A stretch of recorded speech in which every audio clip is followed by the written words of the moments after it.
The safety of students commuting via public transportation is the foundation for an app that will be launched by the Department of Youth Services in the days ahead. Transit Belize is expected to track buses and provide real-time updates on their scheduled departure and arrival in either direction. This definitely assists in ensuring that we curb the level of young persons who are missing or young persons who are not doing what they're supposed to do, and increase our productivity, especially our educational productivity of our young persons within the setting of their own environment. So how will it work? Would parents need access to internet to use the app? Aziel Ku of Vistra created the app and breaks down the elements. Transit has three different parts.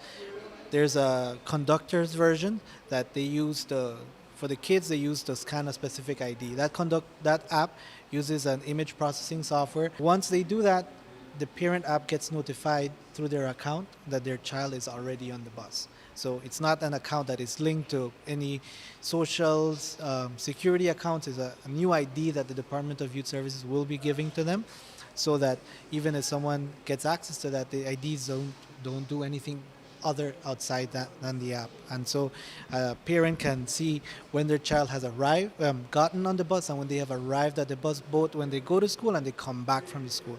And likely, same wise, parents will be able to, in the mornings when they're getting ready and getting everyone ready, they can quickly just glance at the app and say, okay, you know what, we have 10 minutes before the bus passes. So if they're both for high school and kids, right? The app is internet-based, that you have to have data or Wi-Fi so that you can access it?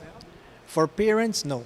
If they are just concerned about getting that notification and having that peace of mind, we do an SMS notification, so they get that.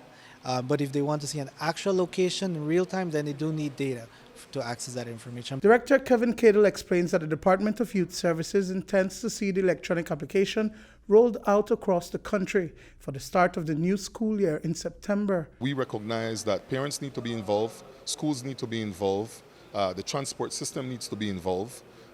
Definitely the Department of Transport needs to be here with us. Our department, key personnel within our department in IT needs to be involved.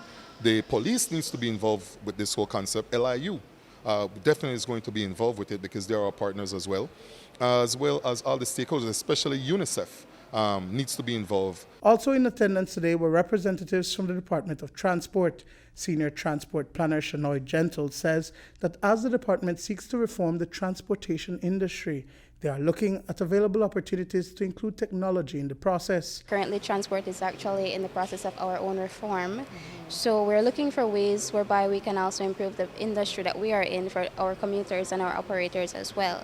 So we're looking at this and we're seeing the bigger picture here, and we want to see what the Department of Youth Services will do with it, because we also have the idea of creating a ticketing system and to have ways of how commuters can also track buses, because we're constantly having complaints saying that, oh, we're at the terminals too long, or at the roadside for hours and hours, there's no bus. So this was really a great opportunity for us to be here this morning to see what Aziel is doing and for us to go back to the drawing board. Duane, Moody for News 5.